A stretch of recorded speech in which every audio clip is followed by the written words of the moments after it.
Hi everyone. Sorry. I started looking at your comments and then I forgot. I totally forgot that I just clicked go live. So I'm just like sitting there reading. Hi. Thank you for finding me at a slightly different time. I know it was kind of confusing.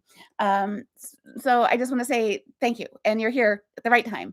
The reason I did this time is because a couple weeks ago I accidentally scheduled a public live for this time slot, and I realized I had the time zone wrong, and I double booked myself, and so this was a little bit like, hey, why not just do this at noon Eastern on a Saturday, and welcome in any of you who are interested in joining me live that maybe don't normally do so, either because, I don't know, time doesn't work, or because you're not in one of the memberships that have live sessions. Because we do I do go live frequently, but it is only for a subset of people who have opted in to that. But that not today. Not today. Today's public.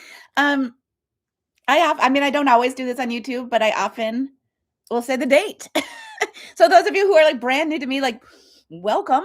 And often the first thing I do is say today is February 28th, and this is a public live session for YouTube. All right, so let me just say hello to a couple of you. Hello, Lauren. Hello, Nicole. Hi, Dale. Hi, Gary. Yeah, hi, Kimberly. Hi, Allie. Hi, Ari. Hi. Hi, Angie. Hi, Tracy. Hi, Clyde. You're new to the channel. Welcome. Lorelei from Fridley. I'm so glad you're here. I'm not seeing all the names, but I just want you to know that I see you, and I thank you for being here today. Brittany, hi. I can't really see the rest. Oh, Aaron, hi, Aaron. Lois, hi, Lois. Taryn's here. Hi, Taryn. Hi, everybody. All right. Hi, Jennifer. Hi, Kelly. Okay. Now a couple things.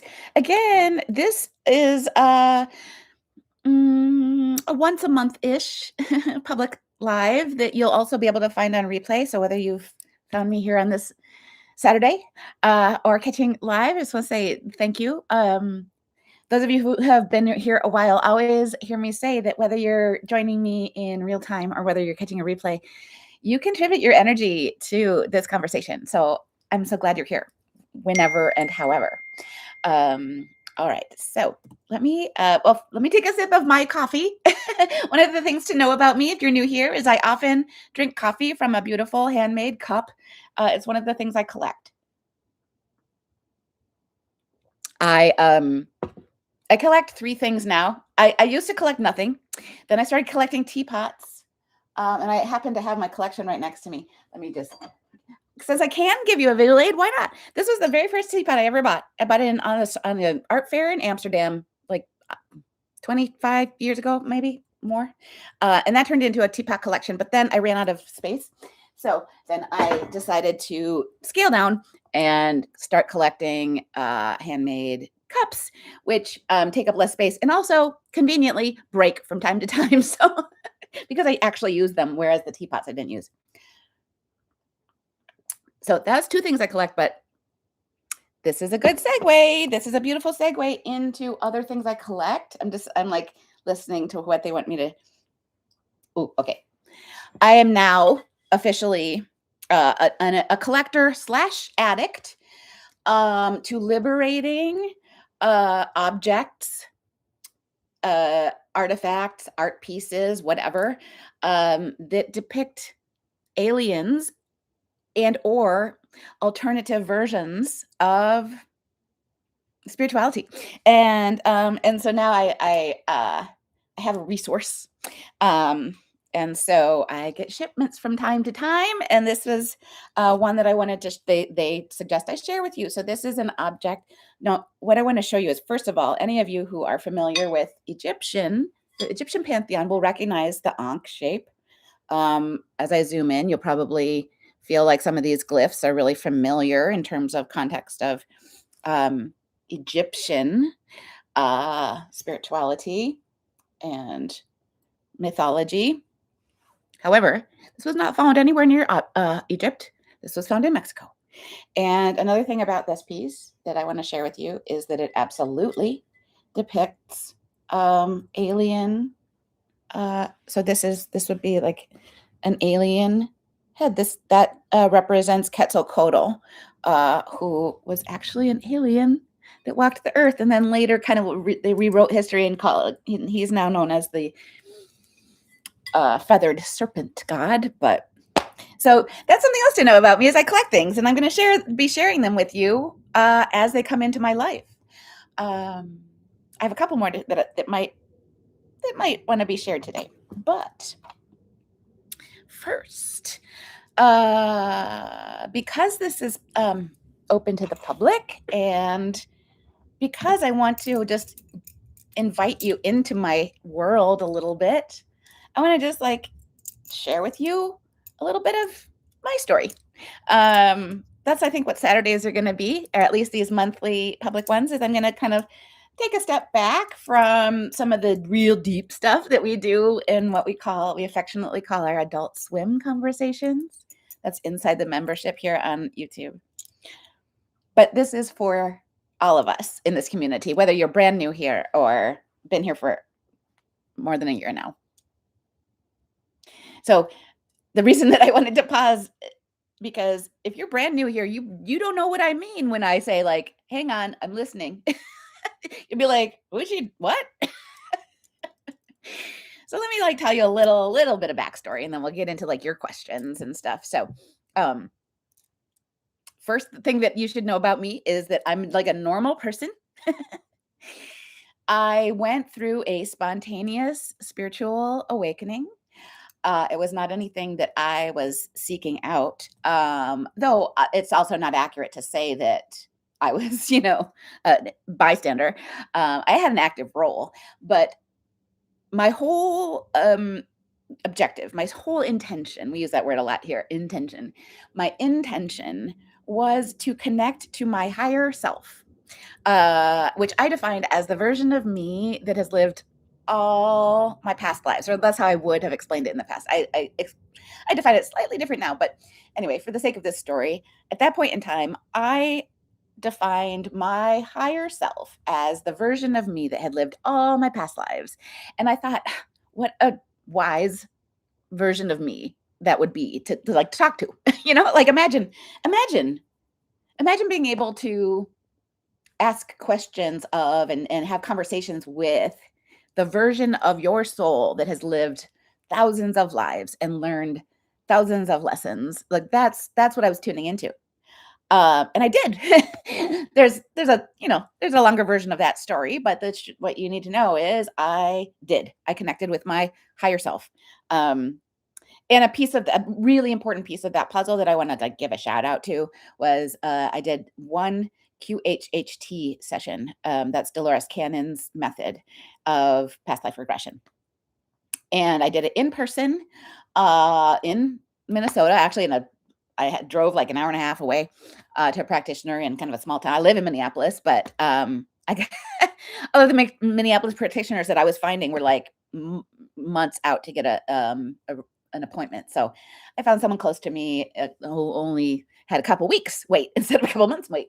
I did a QHHT session. I connected with my higher self deeply in that session. But one of the things that she told me in that session was, you don't need to pay anybody. Like, you don't need to do more of QHHT or past life regression or anything.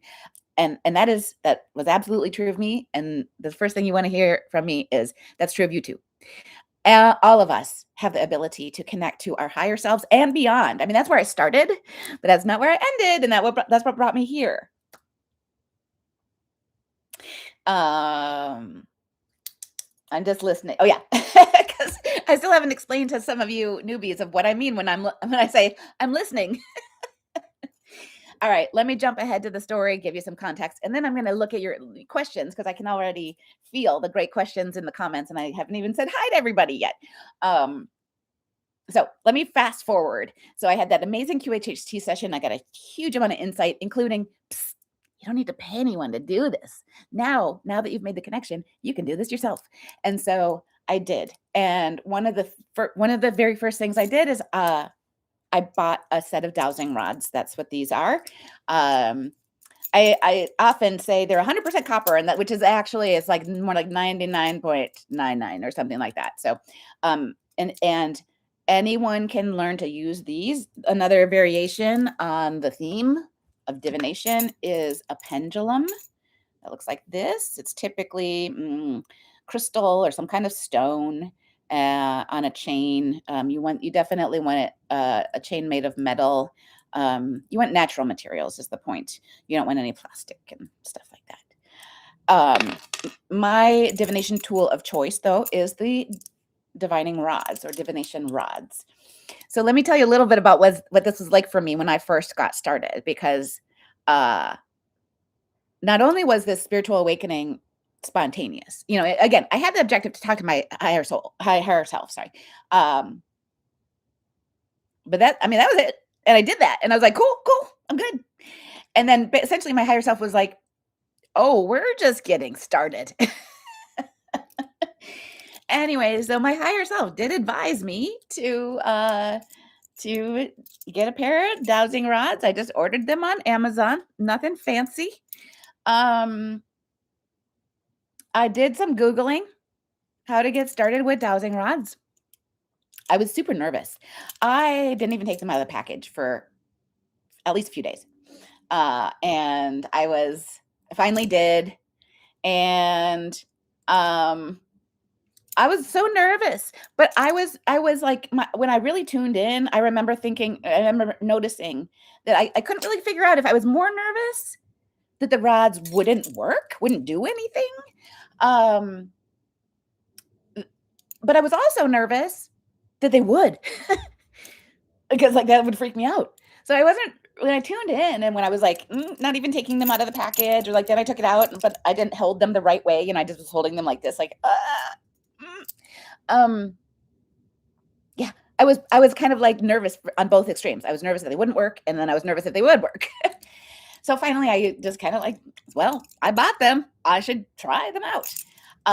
So the thing to know for any of you just thinking about buying your own or starting with pendulum, the normal thing to happen when you're brand new to this is that it's real hard to get them started, because they have to, well, when I say they, in this case, your team that you're working with has to practice with you. It's a practice, and they're practicing with us as much as we practice with them. So the rods and the pendulum, and even using your own body as a divination tool, is only going to be as accurate as who you're connecting to and the strength and health of that connection. I went right to Kimberly's question, and I think I just slipped up because she asked, can you define the difference between highest self and higher self? I probably just said it wrong. What I try to do consistently is refer to higher self and highest power. So higher self is our, let me say how I would define it today, because the way I defined it, when this was new to me, is a little different than the way I do it today. So the way I would define higher self today is similar to the way I did before, which is it definitely includes the version of ourselves that has lived all our past lives. But in kind of jumping into some mind melty stuff, our higher self also includes the version of ourself that has lived all our future lives too. Because linear time is very much an earth construct, and the better way to think about time and growth is that everything's happening at once, but our soul is growing. In fact, I'm kind of taking myself on a tangent away from the rods. We'll get back to it, but since we're here, let me just use my common frequent visual aid for just introducing you to the concept of time, since we're already here. This is usually the type of thing we save for Adult Swim, but here we are. Anyway, this is, first of all, this is a painting, well, a print, a print, a small reduction. The original is very, very large. But this is a reproduction of a painting by Hilma af Klint. This is from her paintings for the temple. And I've been a fan of hers for quite a while, before my spiritual awakening, and even more so now. And this ends up being a very useful tool in talking about time and soul growth. So let me just try to do this quickly, because I know you've got great questions too. So anyway, what this helps me explain, that's been downloaded to me. Oh gosh, they're reminding me. I still really didn't explain that very well. Let me just finish this thought and we'll get back to it.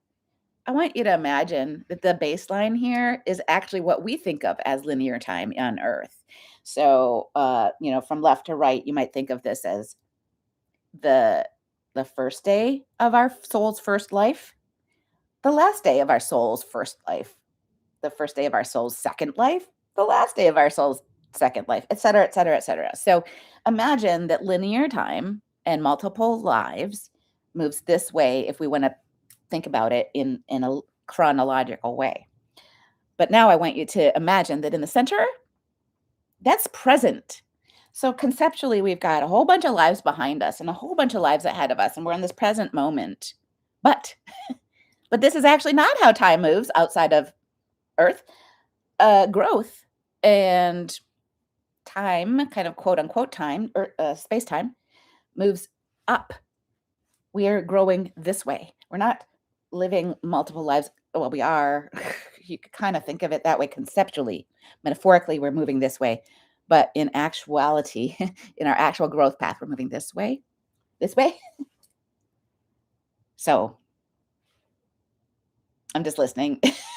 Good. Okay. Well, I'll be pointing back to this, but I just wanted you, if you're new here, I wanted you to know why that's behind me and what it means. Okay. Let me just jump back.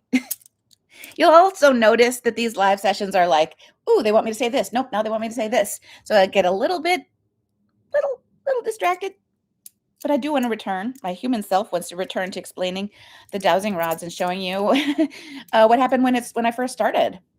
So when I first started, I pulled them out of the package. I, again, was like nervous that they would work, nervous that they wouldn't. I had seen on YouTube or TikTok people using them, and my first assumption is that you had to be gifted, like they were magic, and you could either make them work. If you were magic, you could make them work, and no, the truth is these are not magic. It's just physics. It is just physics. Our bodies, every human body has plasma cells, not the same as blood plasma, but plasma as in like ether plasma. It's plasma when it's inside of our bodies. And that plasma can be activated with a positive charge or a negative charge.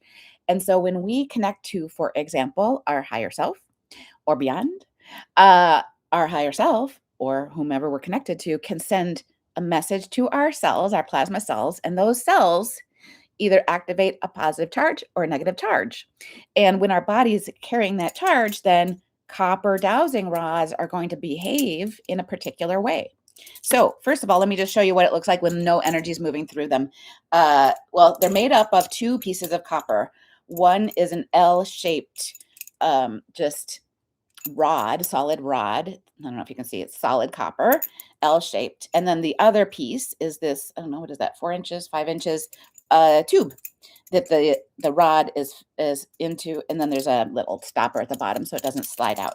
But you can see that they can spin freely if I just, I have to be careful to not hit myself in the face. But this is what they look like when there's no energy running through them. And so when I first pulled them out of the package, I was just like, yeah, I know what this looks like. They're just going to flop all over the place. But what actually happened is they crossed. Like they were not, once I held them, I was just like, what? What? And so they did work right away for me. That's the piece that they tell me is a little bit different for me than possibly for you. I'm certainly not the only one. I have met clients and friends who, I'll say like, it's probably not going to work right away. And then it does. And it gets really freaky. But anyway, that is what it looks like if it works is for you, probably it's going to look like an X to mean yes. Think X marks the spot. And then to tell us no, they go outward like that.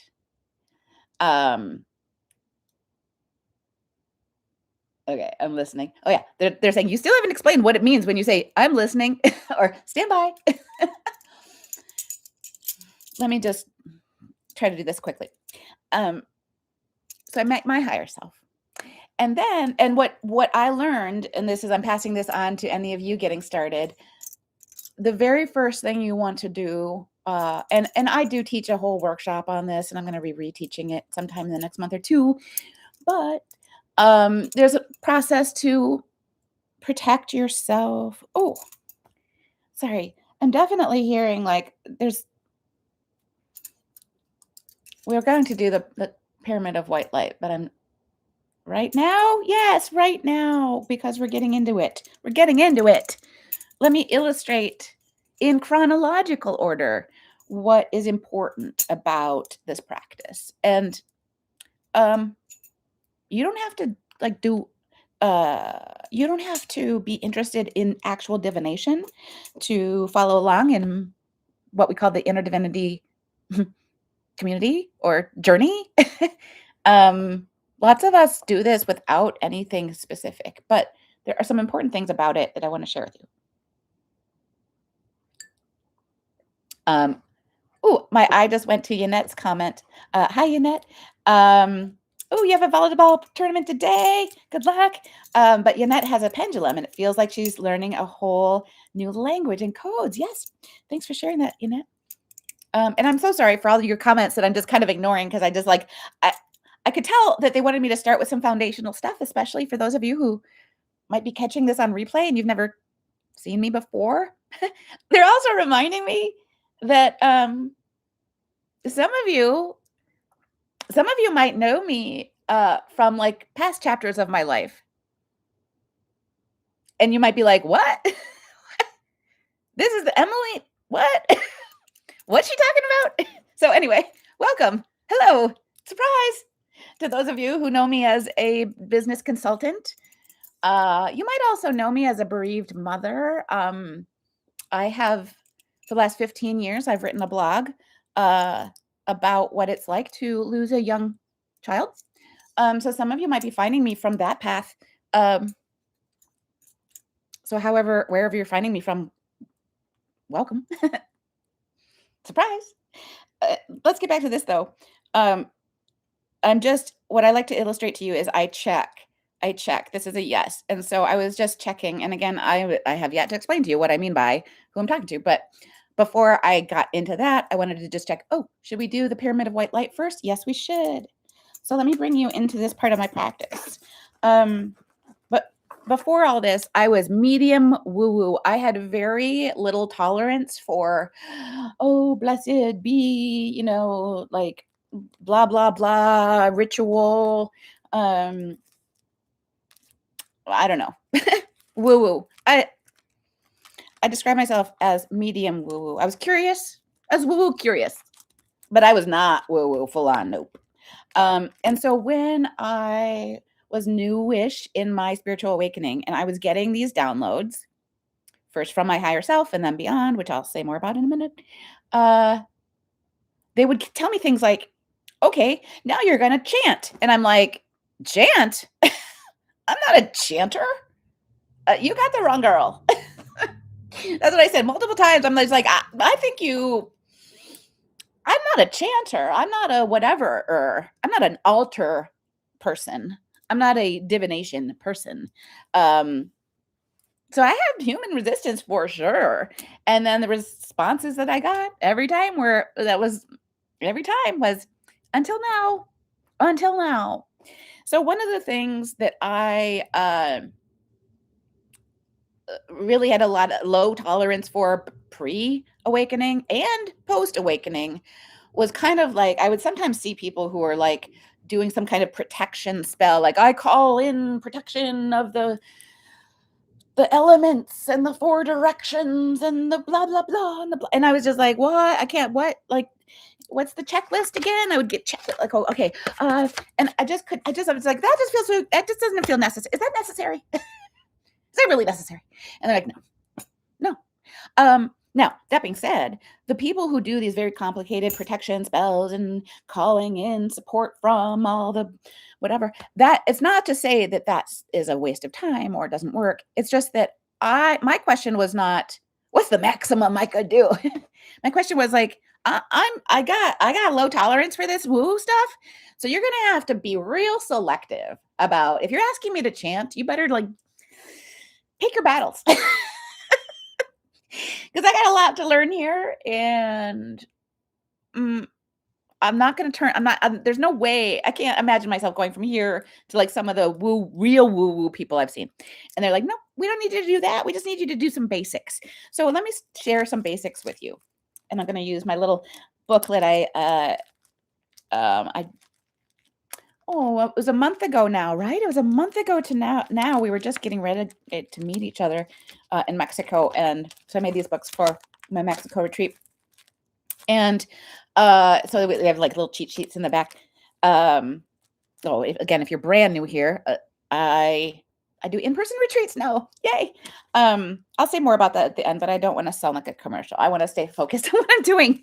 Anyway, so they gave me 2 important things I want to pass along to you for just basic, like not woo-woo, just super basic protection and just getting our vessel, our bodies to a neutral point. So the first thing we're going to do is say a declaration statement. I'm going to hold up the statement in writing. You can do a screen capture if you want to. So this is the statement. It's a cleanse and release statement, which also, if you want to add, I keep forgetting to bring my tuning fork over here. I don't want to get up for it, but I sometimes use a tuning fork. The recommended frequency is 444 or 440. Side note, not every tuning fork is precisely what it says it is, even the expensive ones. So if you buy one, just make sure it's a good one. Well, and by good one, make sure it's accurate. I don't know. They just tell me, make sure.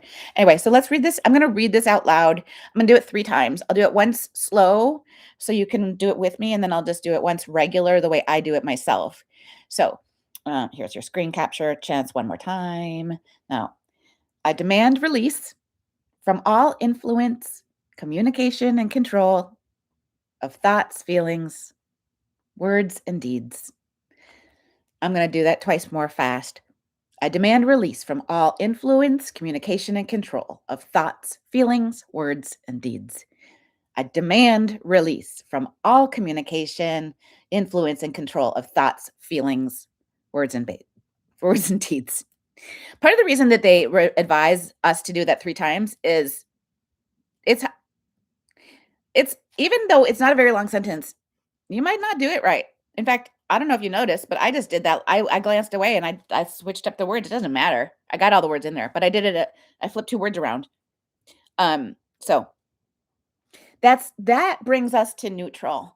That just brings us agency again to our own body, just in case there's any influence. And we're not protecting against demons or harm.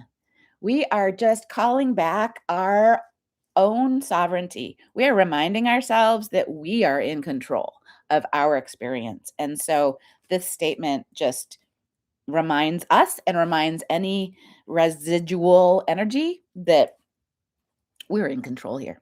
Now, let me move on to the second piece. It's a little longer. I'm going to read this one. Sometimes I just ad lib it and it gets a little bit more poetic, but I'm going to read this one. And again, I'm just giving you an opportunity to just screen grab that protection and invocation. This is basically, again, I was like, do I have to do, okay, I know I'm like doing some cool stuff here and I'm making connections, interdimensional communication, and that's important and I need to be protected, but I'm like, please don't tell me I've got to like call in all the elements in the 4 directions. They're like, no. So this is all we do. This is what we do. It's very, very powerful, but it's relatively simple. So I'm going to read it to you. I'm going to invite you to do it with me. And then I'm going to invite you to pause and watch me get physical validation. But first, let me read it to you as written. Visualize a bright white ball of light about 20 feet above you.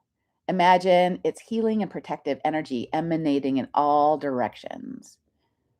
Now imagine it floating down, down, down through the roof and into the room, engulfing you with its loving protection. Next, imagine the white light expanding out, filling the room and the building, creating a pyramid shape with its top point approximately 20 feet above you, where the ball of white light started. I should have grabbed my visual aid. I've got a visual aid, pyramid of white light. So now that's when I want you to say out loud with me, this pyramid of white light will protect me as I connect with my Pantheon. That's what I'll be doing. You might want to say, as I move forward in my day. That's what I often say in my own practice. Now, if you've done this along with me, you're gonna have an opportunity to practice feeling a physical yes in your body. This is important for everybody. This is technically it's divination. You're using your body. It's called muscle testing, technically. You're using your body to feel, literally feel a physical sensation that your higher self, your highest power, your Pantheon, whoever you want to call in, your angel, your dragon, whoever you want to ask for to show you that that worked. Your pyramid of white light has been activated, and it will, in fact, protect you from wasted time, wasted energy, that sort of thing. So let me show you what it looks like for me. It's not going to look the same for you, but for me, I can. Oh gosh, that was like I wasn't even quite ready. I was like going to say something else, but yeah. What I was going to say is I go to the top. I go to source, which is the title I use for God. For me, it's quite physical. I mean, they exaggerate for the camera, but so sometimes I'm like, source. I thought you were trying to get more gentle, and he's like, oops. Anyway, yours won't feel like that. I've done that literally thousands of times. I do it multiple times a day. So, and I encourage you to do the same for two reasons. One is that it prepares me and protects me for when I'm actually calling in interdimensional consciousness. That's important. But another thing that it does for both of us is, but this is important for you, especially if you're new here, is it's building a muscle that is going to enable you to feel a yes in your body. And this is going to be more and more important as we move forward in alien disclosure, for example, just life in general. One of the things that it has already been coming out, and this has to do with the files too, but it's the parallels of the files and alien disclosure are quite interesting. Both of them have already and will continue to totally shift the mental model of what it means to be human for our whole human collective. Verb of confirmation. Listening. Both are very much for the highest and greatest good. But both the files and alien disclosure are coming along with a whole lot of controlling the narrative, which might look like redactions, like somebody deciding which truth us mere mortals, us citizens, are allowed to get access to. So that's a piece of like controlling the narrative. Another piece of controlling the narrative is the stories that are spun out of it. We're going to see a lot of this with alien stuff. They're going to, human me does not think it's going to be very successful, but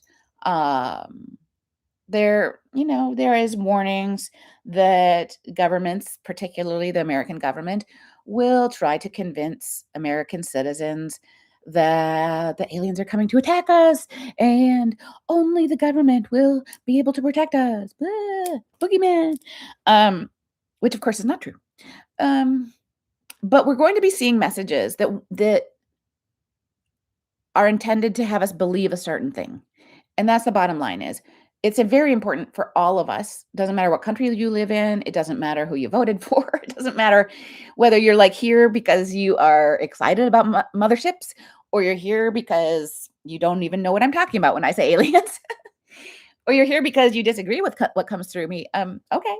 None of my business what you do or don't believe. But what is true for everyone is that it's going to be very important. It's going to be, it's already important, and it's going to become increasingly important that we have the ability to feel truth in our body. Because what we see on TV, what we see in the newspapers, what we see on social media, it will include truth, of course it will, but it's also going to include a whole bunch of lies. Already does. We know this intellectually. What we might not know it, or the way we might not know it, is physically. We may not have embodied the level of propaganda and redaction and, curated truth that we have lived in for generations. So once again, I'm listening to where they want to go next, and I'm remembering that I haven't even fully explained to what that means. So they're saying, let's do that now. So what that means is, and let me just again give you a little mini little chapter of my personal story to get us kind of where we are. Is once I got very successful with the rods, and again, to successful with rods means you can easily distinguish between a yes and a no. And again, for me, the yes looks like this, or actually for me now, a yes looks like this. But in the beginning, yes looked like this, X marks the spot, and a no looked like that. And every once in a while, someone might come along that's opposite. So the very first thing we do with rods, well, and any divination for that matter, is we say, will you please show me your yes? So that for me, that looks like this, like cross. That's what a yes looks like. And then I say, will you please show me your no? Now we're open. Show me a no. Every once in a while, I have met someone that's the opposite. So that's why we ask. So, though, if I remember right, I think Erin, are you here today? I think you said that yours flipped back. I don't know. So it can flip, but that's why we always start by asking, can you please show me your yes? Will you please show me your no? Thank you.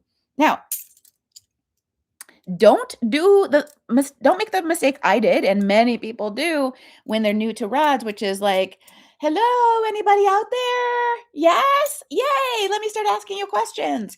Because in that scenario, I didn't ask for anyone in particular. I was just like opening myself up to any consciousness that would want to come in. And there's a lot like there's consciousness everywhere. They're just like waiting. Like, will someone pick up the phone? Like they're calling and they're waiting for someone to pick up the phone. So it doesn't mean you're going to get in trouble if you do that. It's just bad hygiene. So that's a word that they like me to use with this is hygiene. You want to be respectful. You want to be boundaried. You want to know what you're doing. This is just not something that you should walk into casually. Now, they're just having me say a little bit about, well, what's the consequences? The consequences of not doing this with good hygiene is wasted time and wasted energy. I'm telling you this from experience. Is it harmful? No.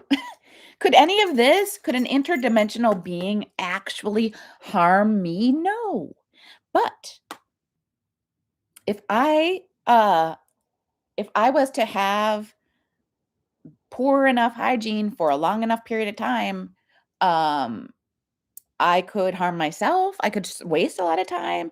I could make poor choices. I could just take everything literally and like fall down a, rabbit hole of craziness. Well, I don't, sorry. I shouldn't even use that word. Cause that's a little, I get accused of being crazy. So they don't like me to even use the word. The good news is that when I get accused of being crazy, I'm entertained. I mean, I get it too. I get it because it's crazy. It is crazy. It's crazy because the bottom line is interdimensional communication is real. Anyone, if you're watching this, and even everyone who's not watching this, you can learn how to connect with your higher self and beyond using a tool like divination, divining rods, pendulum, and so on.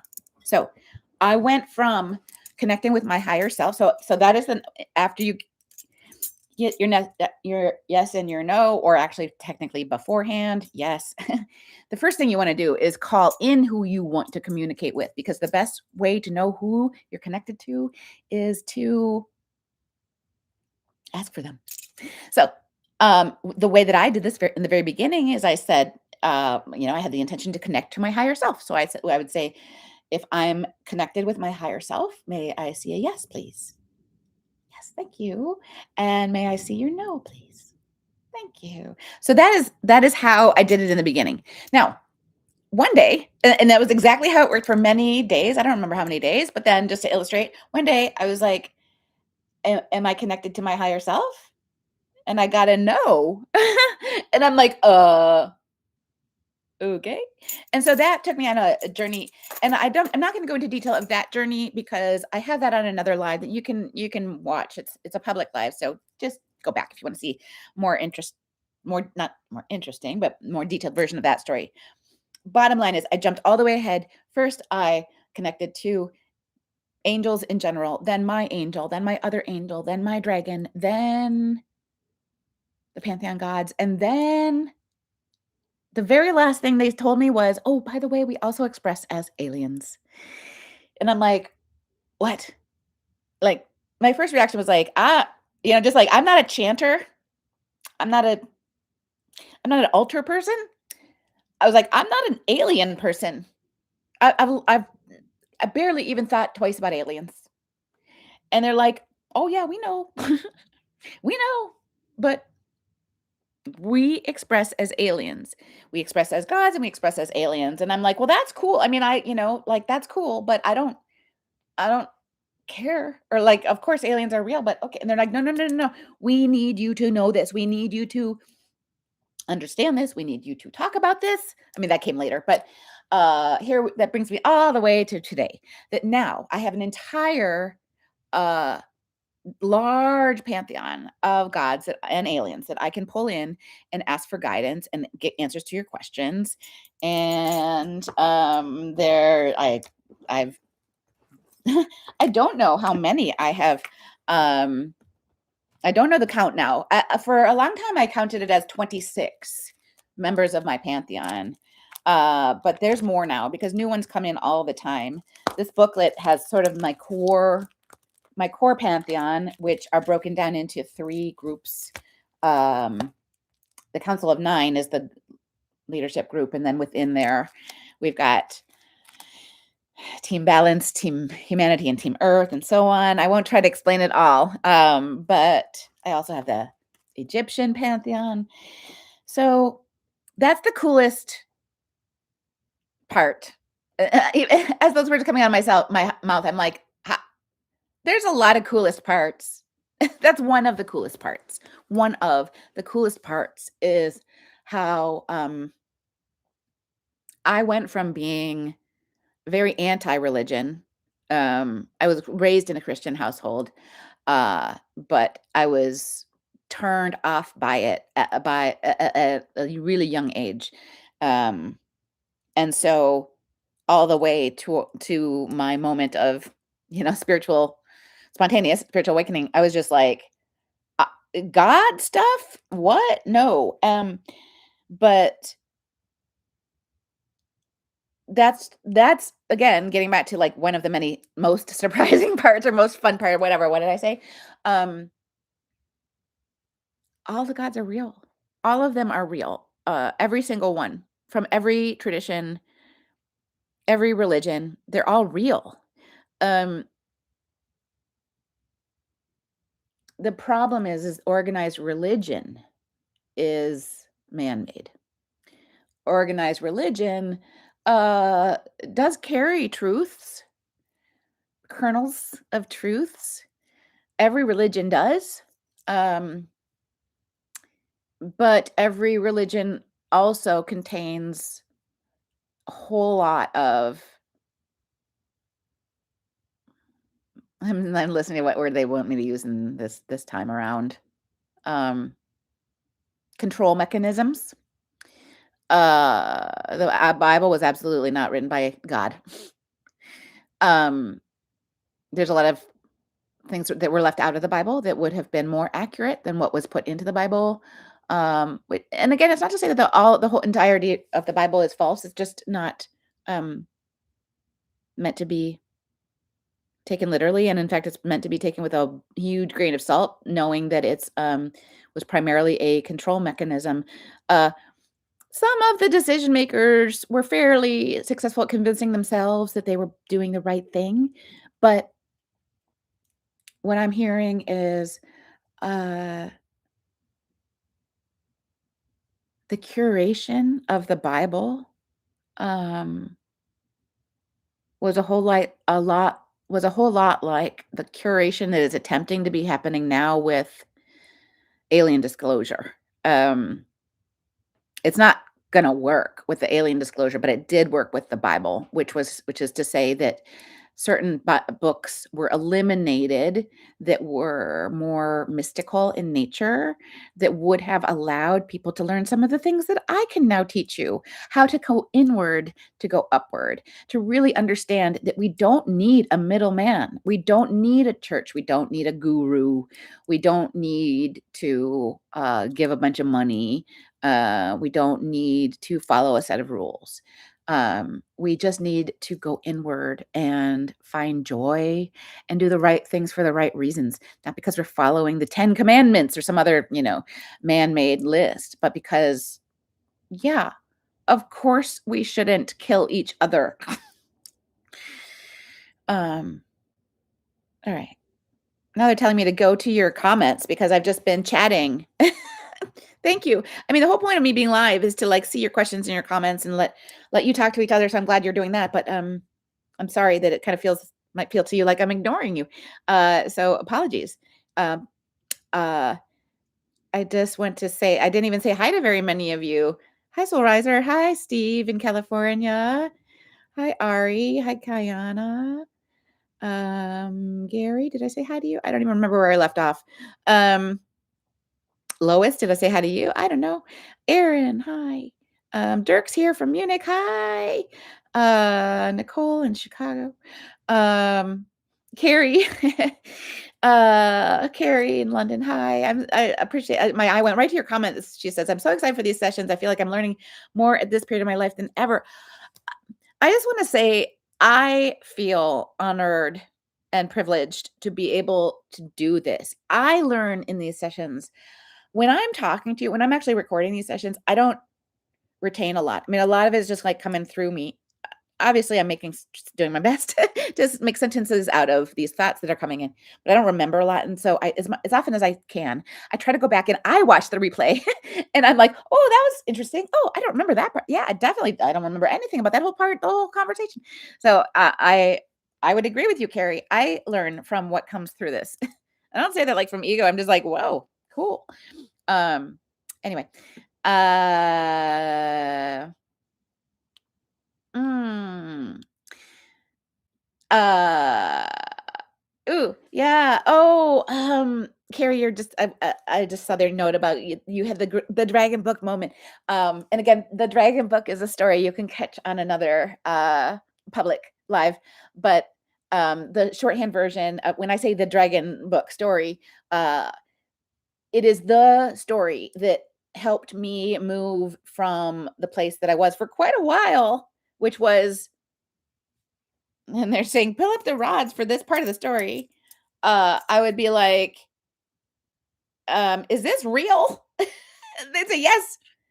Or I might say, am I crazy? They'd say no. And then I would say, like, why me? Me? Me? Yeah. And I'd say, why me? And then they'd be like, that's not a yes, no question.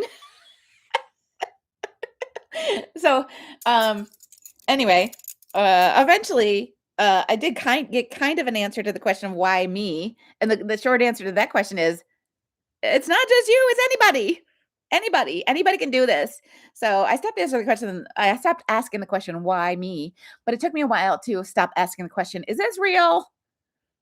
And so the dragon book story, which you can catch in a different recording was when I was like, this is real. This is absolutely real. And they tell me, my Pantheon, tell me that if you follow this thread, if you join me on this journey, you will have a dragon book moment too. More than one probably. But anyway, I just wanted to give a little bit of context because Carrie just said she had a dragon book moment. I love that. Thank you for saying that, Carrie. Um, Persephone told her to go to a specific page in a book, and it was her dragon book moment. So thank you for sharing that. All right. Ben Roca is here. Hi, Ben. Yeah. Oh, and Dale and Stephanie do something called the Soul Speak sessions. That's really cool if you're not following them. Is cool. And Dale is like, all hypnosis is self-help. Yeah, Dale does QHHT. I was just talking about that in the beginning. If you're curious, Dale does remote sessions. I did one in person. I didn't know Dale back then. I would have gone to Dale if I had known her, but I didn't know her back then. I know her now. And I know a lot of people have gotten really wonderful experiences from Dale and also Stephanie. So different things. Dale does QHHT by herself. She does Soul Speak sessions with Stephanie. Stephanie does also one-on-ones. So keep an eye out for them.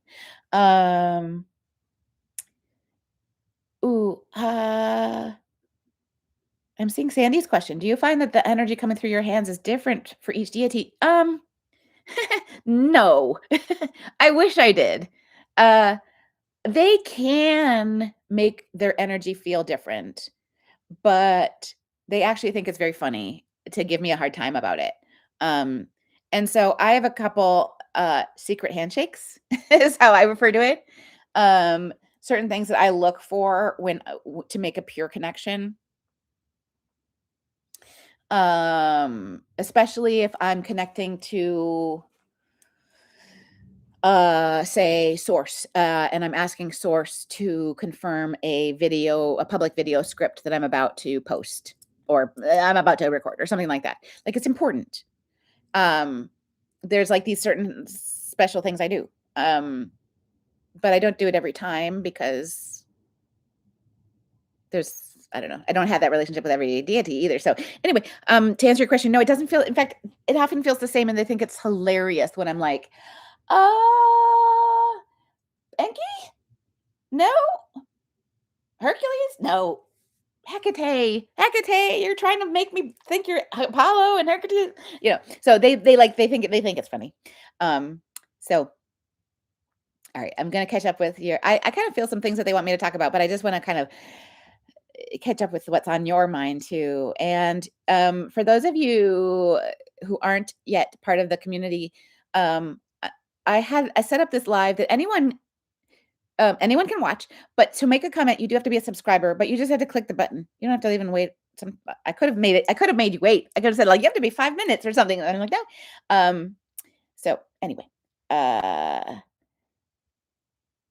oh yeah, I'm catching up with a point in your comments where I said like, oh yeah, we were a month ago, we were just getting ready to connect in Mexico. And you're saying like, wow, it went so fast and it also feels like a lifetime ago, both.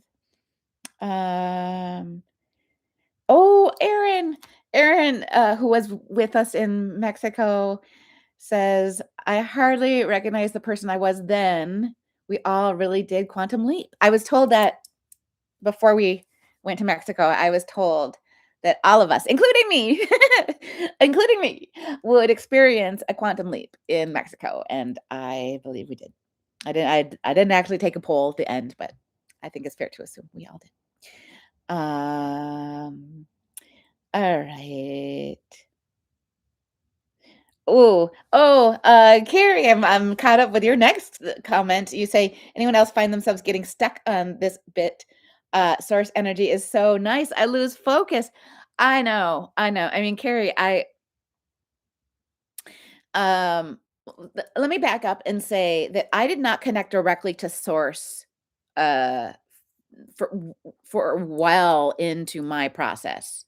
Not because source wasn't available. He wants me to make that clear. It was that I wasn't ready. Like I was like, again, I started from 0. I started from like, I'm good with my higher self. Like, I don't need anything else. I just wanted to know if I should be gluten-free. You know, like that's the level of question I was asking in the beginning. Like, what would be for my highest and greatest good to eat for breakfast today? I mean, helpful, sure. Um, and I was good. I was satisfied, comfortable, happy. But no.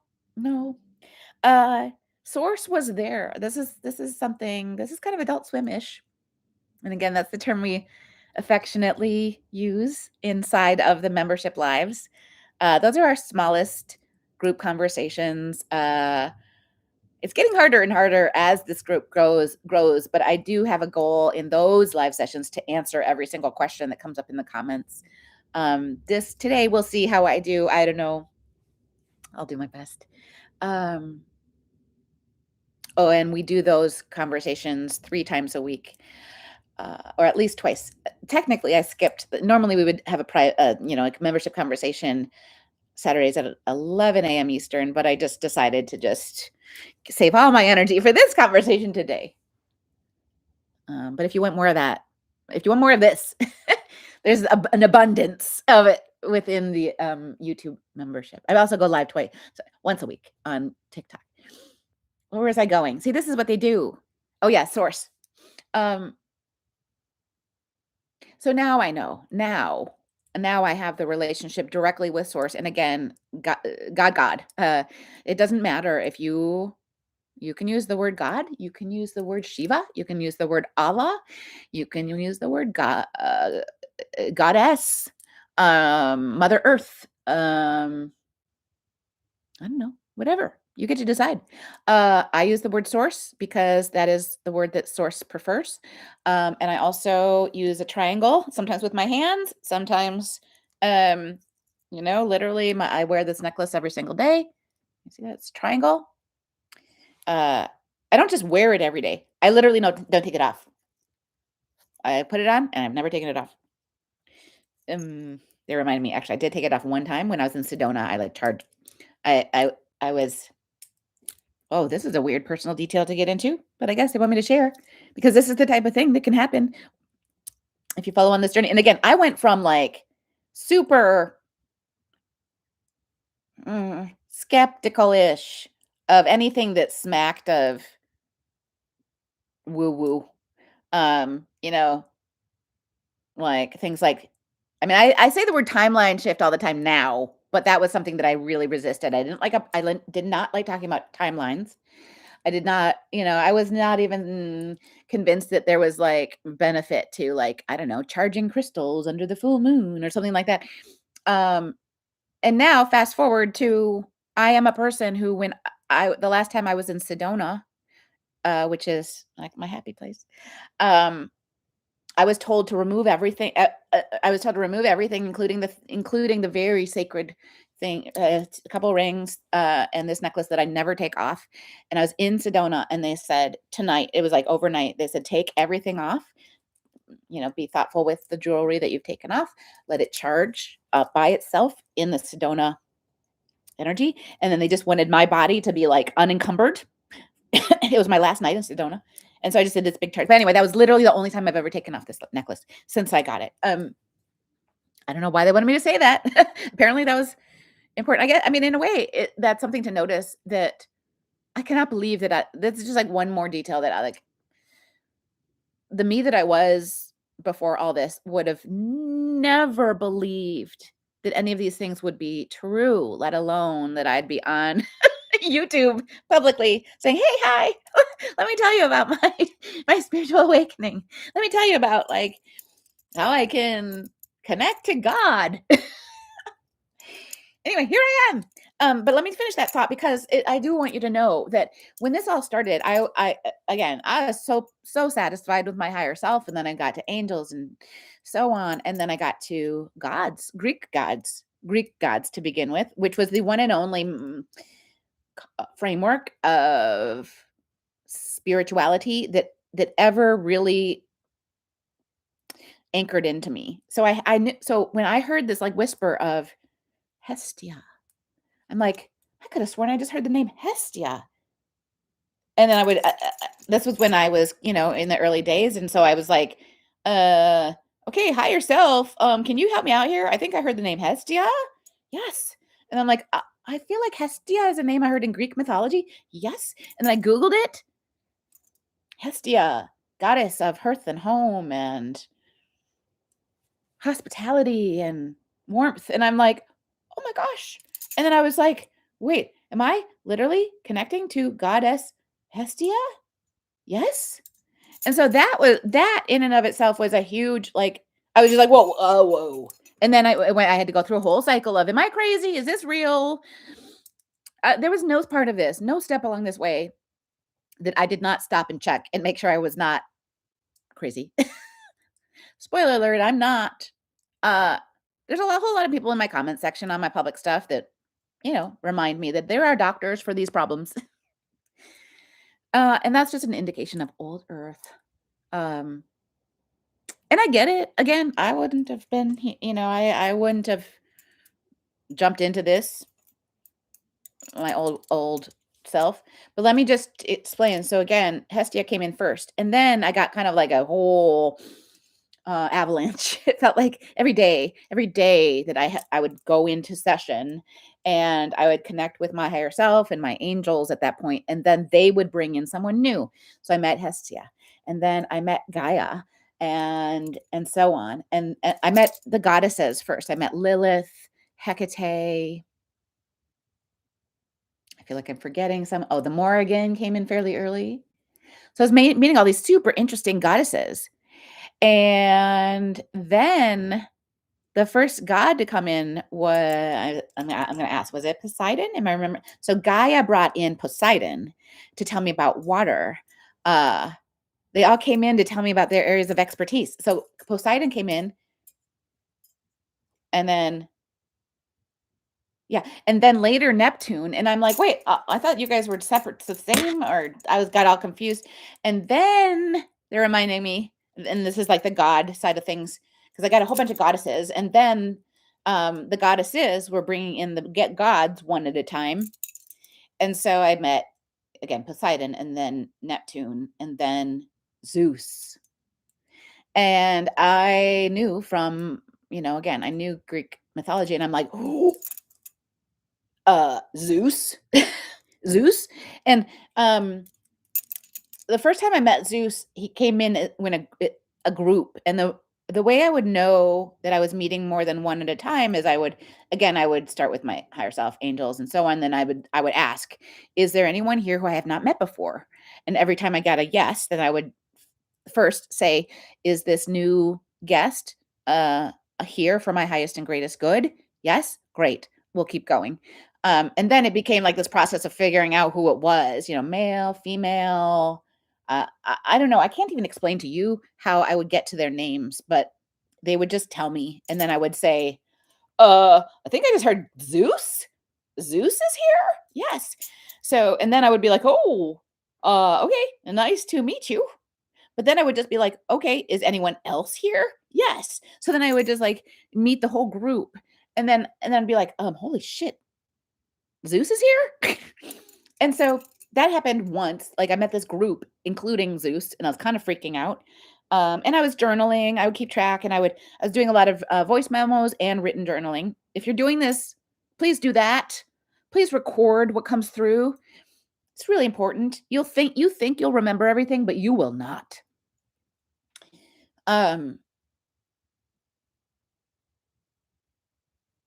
just listening to the story about Zeus. For some reason, they want me to tell you this.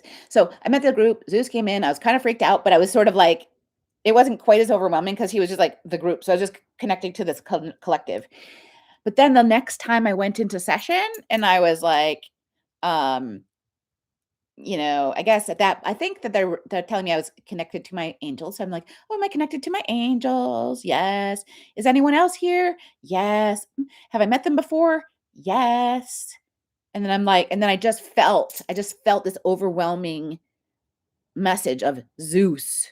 And I was like, I'm having a one-on-one with Zeus. And he's like, yep. Mhm. And I'm just like, what? And so I don't remember where I went with that conversation, but I'm pretty sure I could find it in my journal again. It might take a while, but I could go back and I could find the part where I'm just like, I just had a one-on-one with Zeus. And this is what we talked about. So that's what happened. And then, well, I guess just to complete the story, eventually, so then I would have one-on-ones with Zeus all the time. Not only Zeus. I mean, I was connecting with the whole Greek pantheon primarily at that time. And then at one point, I was real comfortable with Zeus, the way that I'm real comfortable with really all of my pantheon right now. But at the time, I was different levels of comfort and more like just like a friend, like some of your friends, you can just jump right into like intimate topics because you've got this whole history together. And other friends, you're kind of new, so you're not going to start with the deep stuff. So that's where my pantheon sat at that point. But Zeus was one that I'd gotten kind of comfortable with. And then one day, it was real early morning, I remember. I was just opening in my morning practice. The sun was coming up and it was a real beautiful. I was like looking out the window and sky was like just orange and purple. And I said something like, or I mean, I don't say, I had a thought like, it wasn't even like to Zeus or anything. It was just like, wow, this planet, like the sunrise is so beautiful. And then I said something like, God's just showing off, like a joke. And then Zeus is like, yeah, kinda. And by the way, you can call me God. And I'm like, what? What? What? Like I had just kind of gotten used to the idea of Zeus being Zeus, like Greek god Zeus. There's, source up here, but I was cool with like Zeus. But anyway, Zeus was like, no, you can call me God. Um, and then a little bit after that was when he's like, you can call me God, but I would prefer the name Source. That's what the aliens call me. That's what Sophia calls me. That's what I would like to be called. You know. And so now I understand that actually Zeus uh is not so much a singular god, but a role. Like the king, like in the Bible, they use the term King of Kings, Lord of Lords, Zeus, King of, you know, God of the gods. So that's my little story of how I eventually realized that I was able to have just like conversations with God. And he first got me to that comfort level as Zeus, weirdly, even though actually it wasn't like I was like, cool, Zeus, nice to meet ya. I was intimidated by Zeus, but then it was just how it had to go for me. Um, all right, they're saying go back to the comments. Um, I'm just now getting to the part from our pyramid of white light, and Angie's like, my confirmation was a burp. I'll count it. Yes. It's funny how they can control our physical body a little bit if we allow it. And by the way, I haven't said this yet in today's conversation. All of this is absolutely based on consent. Our pantheon, all of these interdimensional consciousnesses, which is what they are available to all of us, but they will not come to us until we give consent. Consent is very important to them. They need us to welcome them in. They need us to know that we are open to them and they will come, but we need to invite them. Oh, and thank you, Angie. Angie says another thing to learn if you're new to this journey is that they have lots of jokes. They do have lots of jokes. I mean, I laugh every day. I also like cry every day from emotion, not from sadness. But yeah. I mean, it's very real. In fact, some of the gods, Hercules in particular, one of his trademarks is tears. Many of my clients and friends who I've worked with on this inner divinity, they say, I think I met Hercules. He kind of Like he whooshed in, and then I like burst into tears of joy. And I'm like, oh, yep, that tracks. That's Hercules. Uh-huh. Yep. Especially the first time. It doesn't happen every time, but there's something about Hercules coming in the first time that has those two attributes. He whooshes in, and you just feel this overwhelming sense of love that just like you just it's just like the waterworks. I don't know why. Um oh, Steve says he has tinnitus and they chose to use a ringtone in his ear for confirmation. What the heck? Yeah, I mean, Steve, it's probably because, sort of like good news, bad news, but like if we have I guess you could say an imperfection, but if we have something unique about our physical traits, they might leverage that. It might be like, "Ooh, this is a way in. We can kind of get their attention with this." So, sort of like bad news, good news. Maybe Steve, your ear was a kind of low-hanging fruit. um Ooh, Sandy says she learned yesterday that Apollo's in her brother position. Oh, yay. If you're new here, you might hear me talk about our divine family. This is our core team. This is our inner circle, 4 members. Well, 5 if we count our highest power, but more specifically, it's 4 positions that make up our divine family, our core divine family, which is divine mother, divine father, divine sister, divine brother. The deity that's in either our mother or father position is probably the lineage that our soul is. Every soul on the planet is of one of 9 lineages, and that corresponds to the Council of 9, which also maps to the 9 chakras that we work with in inner divinity. So it's a whole system. By the way, let me interject a human comment, because a lot of this is not human comments, by the way. It's so funny because like there's so many details that took me, I mean, literally at this point, years like one of the earliest things that came in was 9 chakras. And also one of the earliest things that came in was like chanting something 9 times, the council of 9, things like that. But like it took me forever to realize, oh, the council of 9 actually maps to our 9 chakras. Oh, like so there's a lot of like, yeah, it's not a coincidence that that's 9 and that's 9 and that's 9 and that's 9. They all map to each other. There's other important numbers in the system, but 9 is a big one.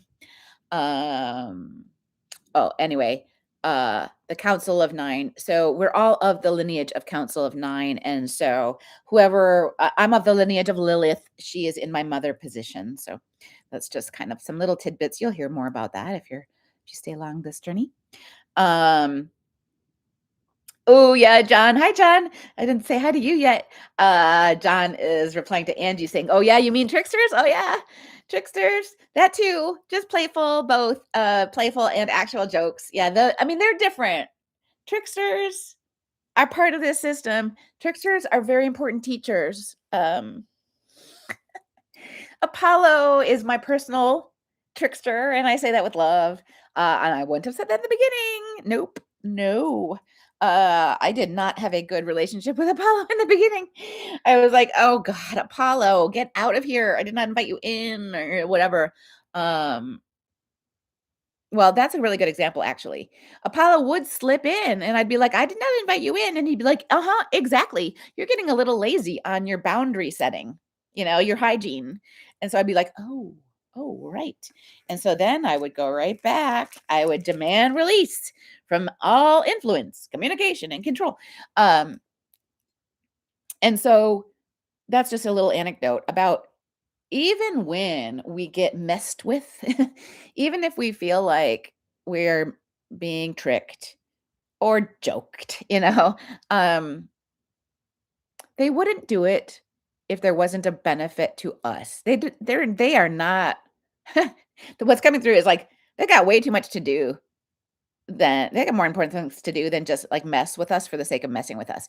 Now, that is not true for the lower density consciousnesses, and that's why we want to protect our vessel. That's why we want to just take common sense precautions. Oh, this is actually a super interesting tangent they're taking me on. I mentioned in the very beginning that I now have a new addiction, a new collection. Um, in addition to my coffee cup, my artist-made coffee cup collection. Stand by, let me take a sip. I shared with you that I am now collecting a third thing, which is ancient objects that depict aliens. And look at that alien. I shared this earlier, but I'm just sharing it again. This is Quetzalcoatl. He did walk the earth, literally. He had an alien head and 2 legs and 2 arms and 2 wings. This was an object pulled out of the ground in Mexico, Tula, Hidalgo, Mexico. There's another image of an alien. See that head, eyes, small mouth. This one has a reptile, sort of a serpent tail, which is a theme. You also see things like 3 circles and up and down arrows. Let me now share with you another piece. Also, well, I'm going to have to show it to you in 2 pieces because it's, well, all right. Let me try to, no, I'm not going to. It's so heavy. This stuff is so heavy, you guys. So this is actually, all right, I will show it to you as it's meant to be experienced. This is, okay. This is an offering. I'm going to try to get it into the frame. This is an offering box, extremely heavy. So I just want you to notice it's got a lid and a box. See, this is the lid, wolf, and the box. Now I'm just going to show you the 2 pieces separately. I guess I'll start with the box because I want you to see that it's mostly solid. See how it's very shallow. I mean, there is a space to put something into, but it's very shallow. It's mostly solid stone, and I can't tell. I don't know anything about stone objects, so I don't know how to tell if it was like if it was always one solid piece that was carved, or if it was poured. I mean, it's probably not a hard thing to figure out. I just have no idea. What I can tell you is if it wasn't poured, I don't know how they did. I don't know how they did the inside. How do you do that? How do you carve out an inside curve with primitive materials? I don't know. Maybe you do. But also equally mysterious is how the heck did they do these engravings? I don't know if you can tell on camera, but it's very precise. It's almost like laser engraved. There's no marks of like, etching. Like handwork. It's pretty consistent. It's also not perfect. Like I'm taking it closer. Oh gosh. I forgot to wear last time I showed some of the stuff I wore overalls because I was like, I'm gonna get dirty. I forgot to do that today. Because they came out of the ground. They're literally my hands will be dirty by the time I stop showing you these things. But so like for example, see those 3 circles on the top, they're not perfect circles, which actually very well might be on purpose. I don't know. But the consistency of the engraving is fascinating. Here's another side of it. Oh, I wanted to specifically share this side because do you see how this, the head here, this is in profile and it's got like jackal ears and a sort of a snout. And it's kind of, I don't know, it's hard to tell if it's meant to be alienish or serpentish.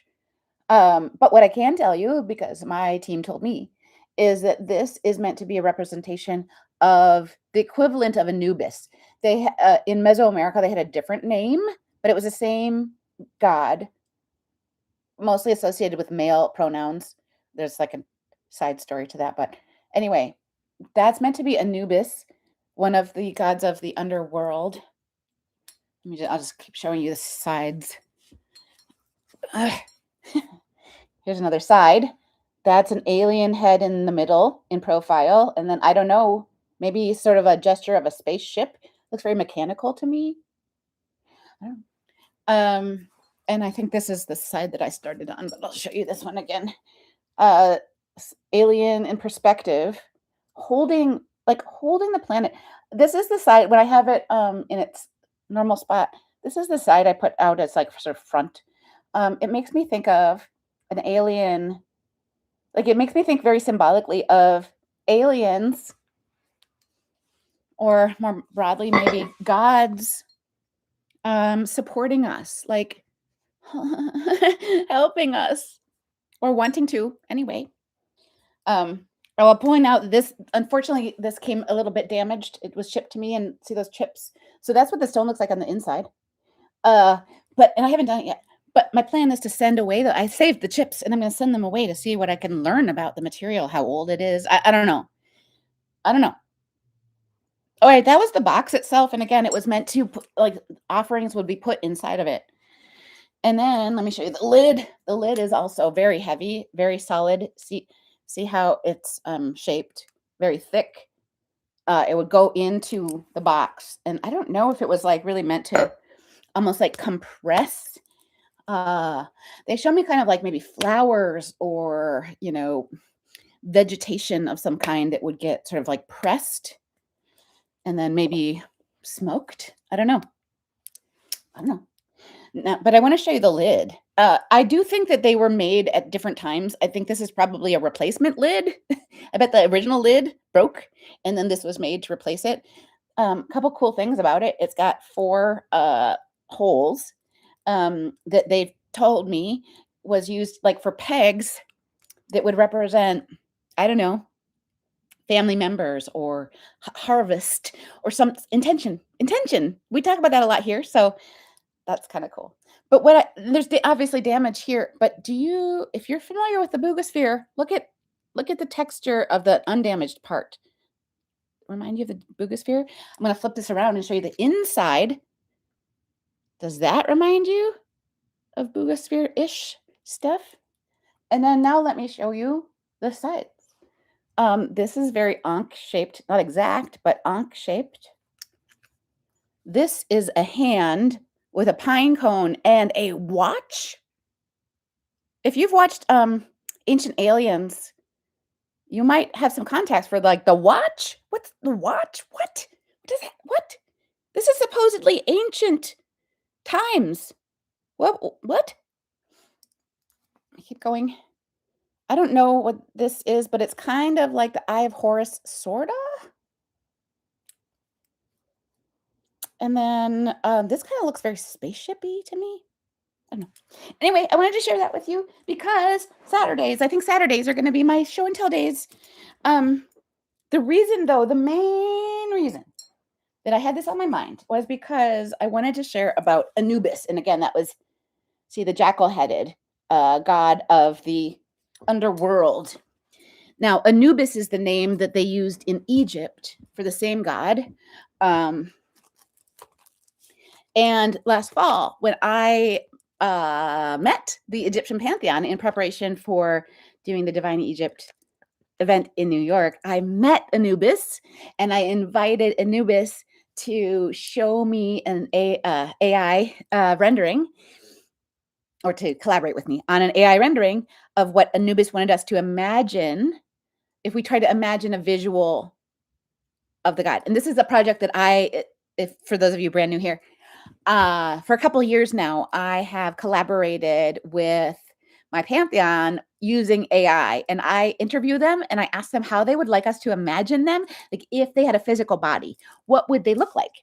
And for them, it's real fun. It's like sort of like creating an avatar, like creating a profile, a persona. So it's not meant to be literally what they look like. It's just like how they would like us to imagine them. And I get to that point by interviewing them and then using a custom AI tool. And then I get a rendering, and then I check in like, do you like that one? And they're like, nope. Let me try again, because what they're doing when I do this with them is they're actually working with the back end. They work with the algorithm, and they tell me what to put in as a prompt, as a starting point, because they got to like start somewhere. But then they adjust the details. So very interesting process. I just wanted you to have that context about Anubis. They when it's time to do Anubis, I didn't know a whole lot about Anubis other than jackal-headed god of the underworld. And so, but what I want to show you how Anubis actually came through in the rendering, which is like this. So feminine, female. Uh See her face, and she's got those ears. Um so, and Anubis, by the way, is an expression or of the she is the of the Hecate lineage. And so that brings me all the way to um kind of a core message that they want me to end with today. And I'm sorry, I know you've got a bunch of questions, because I'm also hearing like they're saying like, look at the questions. Okay, let me see, because I was planning to go about 90 minutes today, which is only 5 more minutes. I don't know. I did a whole lot of talking today and not as much answering your questions, but I don't know. That's what. Oh yeah, Aaron. Okay, I'm just getting to the point where you're confirmed that yeah, your rods did flip around. So that can happen. That's why we always check. Um, uh, yeah. Okay, I'm just catching up and yeah, I see you talking about tricksters. Um, ooh, this is a great question. Uh, Zahira, I think is your, if I'm remembering that right. The question is, after the motherships arrive and it is normal to live together with aliens, will the alien expressions of the Council of Nine walk physically among us?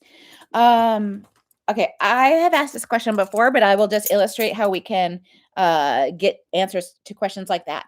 So the first thing I'm going to do is just ask it straight up as it's written. But no matter what answer we get, I'm going to ask more questions. So just hang with me. Okay, so let's just ask as it's written. Will the Council of Nine walk physically among us after the motherships become visible? Okay, that's a no. It's a slow no. That's what I was expecting to get. Now, the reason for the no is because, first of all, when the motherships show up, none of them are going to walk among us. They don't have firm plans to walk among us, period. Correct. There's not firm plans. No. I mean, correct. They're giving me a yes because they're confirming that the words I said was correct. Now, but what I also know, and because I've asked before, and I'm also just hearing confirmation, is there a possibility that some aliens will walk among us eventually? That's a very, broad question, but yes, yes, yes. So long term, is it planned that aliens will, so the motherships will eventually land? Eventually, aliens will join us as peers, uh, teachers, collaborators, not gods. Like that's the biggest thing that they want to make sure of, is that we're not going to worship them. They're not coming to save us, and there's no reason to worship them. That's burp of confirmation there. Oof. I feel like they want to end here, so I'm just listening. Yeah. So just to kind of define the nuance, when we break apart this particular question, because this question was very specifically, is the Council of Nine going to walk physically among us? And the answer to that is no. But it's because they don't plan to land at all. They're not guaranteeing to land. They're only guaranteeing. Well, they're not even guaranteeing, but their intention is to become visible in the sky. They do not have an intention beyond that. There's a possibility, which is not an intention, but a possibility that they will eventually land. And there's a possibility and a likelihood, they say, that they will, if that happens, then they will obviously walk among us. But it's not going to happen soon, and it's not going to be the Council of Nine, is what I'm hearing. Not going to be the Council of Nine, correct? Okay. All right. Just in the interest of time, I'm going to keep on going, see what I can squeeze in before we say goodbye. Ooh, Yannette asks, says we can connect with divining rods, and eventually then they try to communicate when we're not using them. Exactly. Yes. The dowsing rods for me were a game changer. I am a super visual person, and when I could visually see the yes and the no, and again, I was doing this alone, literally in my closet. I didn't even share it with my husband in the beginning. I have a small walk-in closet. It's technically a walk-in closet, but it's about as small as you can get and still call it a walk-in closet. So I just created that as my little private space. It was the only private space I had in the house where I could go in and like slide the little pocket door behind me and have some privacy with, my practice and my dowsing rods. I had no reason to lie to myself. Uh, so when I could see the visual, like that's a yes. I'm 100% sure. I just got a yes to that question. That was a game changer for me in trusting what was happening. Now, fast forward to now, I don't know, less than 50% of the time I have rods nearby. Every once in a while, I'll be in communication with them and they'll tell me something and I'm like, whoa, whoa, whoa. I need to grab the rods for that. Let me see the yes. Anyway, that's it. Okay. I just lost my place and I was really trying to get to more of you, but I don't think that I will. Oh, I guess I'll keep talking. I don't know. It's Saturday. I don't have to rush away, so I guess I'll keep talking. Thank you to those of you who are sticking with me. Uh, you're probably multitasking on this Saturday. That I feel honored that I'm in your ear, maybe as you're, I don't know, doing laundry. Um, this is a great question. What are the best ways for us to overcome the disinformation about the ships? Well, what comes in is trust your inner knowing. Um, Specifically with the ships, what they tell me is even if your brand, even if you had never even seen me, so they're not talking about us, they're talking about the world, the human collective, that if a human, even if they have no context, uh, if they see a ship in the sky and if they just genuinely tune in and just say like, I feel I feel love coming from that ship. I feel love coming from that ship. If they just like, all they have to do is like ask them, or, you know, I guess on the flip side, if they saw something on TV or something that said, be afraid of the motherships are coming to attack, then you could maybe like look at them and say, coming to attack, that doesn't feel right. I don't feel any attack vibes. So that's kind of a short answer. But that is the answer. About that is don't trust what you're told on the outside by anybody. News, church, parent, best friend. It's not personal. It's just reminding you you are the sovereign being in this equation. You decide what's true for you. You don't look to the outside. Don't ask someone else to tell you what's real. You got to find it within. Oh, which is actually that next Benjamin Roca. The kingdom of God is within you. Yes, exactly, Benjamin. Um uh Hi Christine. I was just catching up with your comment about needing to get rods, cards, books. I thought maybe one of the things we would do today is pull a card. I don't think we will, but I like doing that too. That was kind of like one of my little medium woo-woo things that I did before all this. Is I did have several. I mean, I have many more now, but I had a couple different oracle cards that I would use. Um, I love this comment. The Bible curation is like the Epstein files redaction. Yeah, exactly. Um, uh, John, Lumpkin, thank you for this great question. He says, wasn't religion also created, though, to give us guidelines so we protect our bodies, our soul containers? Yes. I mean, yes, that is true. And that's a good point. Is it religion? For the most part, for the most part, the origins of religion are not nefarious. The origins of religion are to help us take care of our bodies, as John said. This is our container for our soul this time around. We do this thousands of times, but we only have this body, this lifetime, one time. So we need to take care of it. And so, yeah, it's true that many religions have kernels of truth that were really just like, here's how to have a good life. But then, even if that's how it started, that's not where it landed. That's not where it ended. Still doesn't. Churches are still being used to tell you who to vote for, to tell you what to think. No. Oh, Jody's here. I'm just catching up with your comment, Jody. Hi, Jody.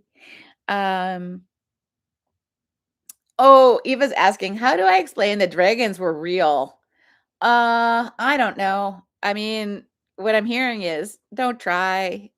There is the dragon book. I made reference to the dragon book story. It's called Dragons for Beginners.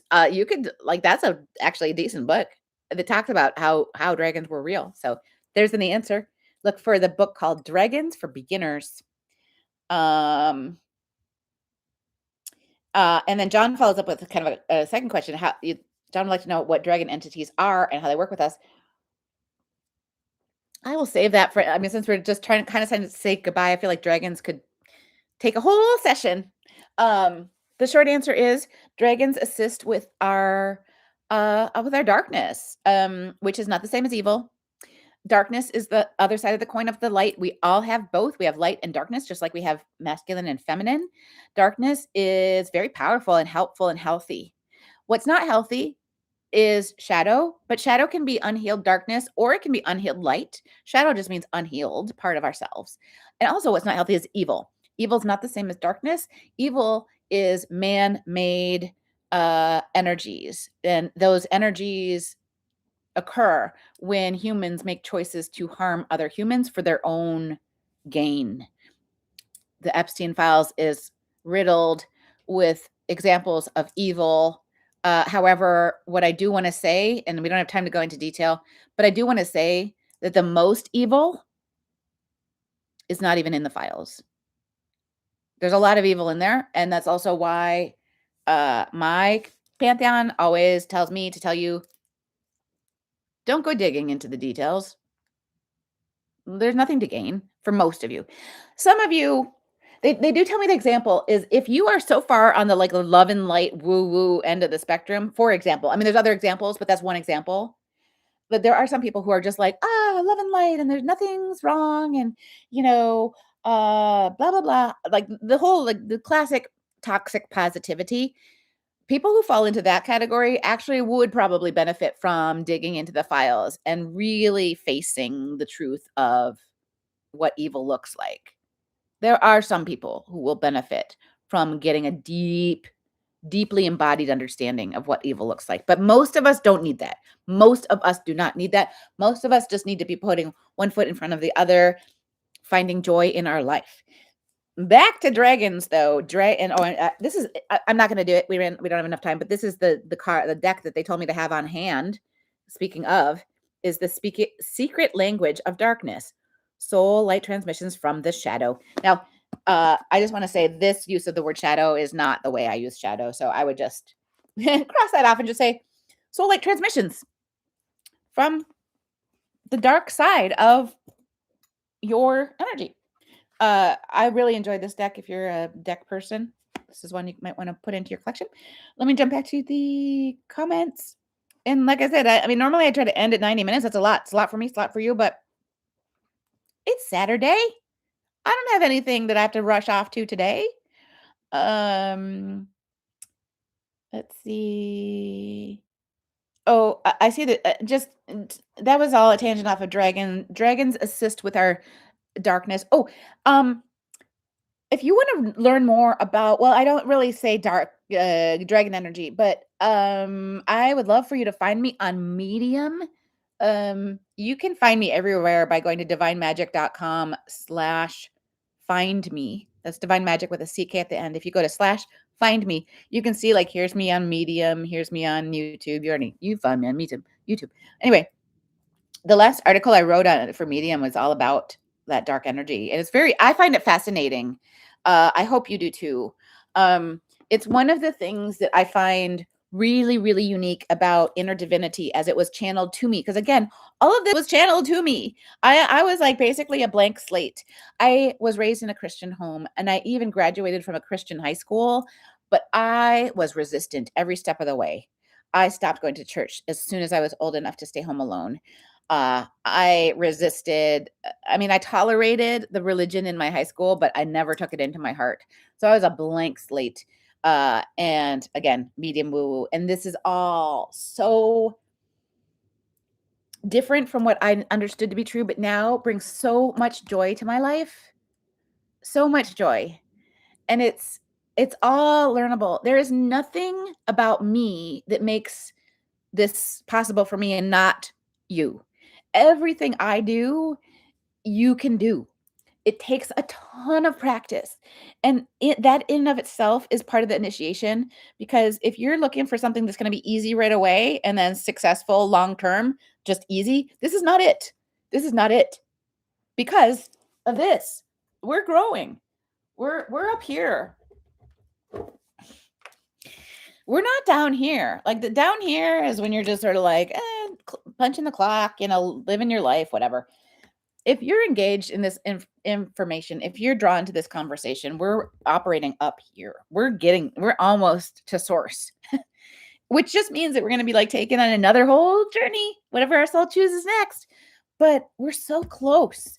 And what it means to be this close is that we are going to be facing challenges, tricksters, initiations.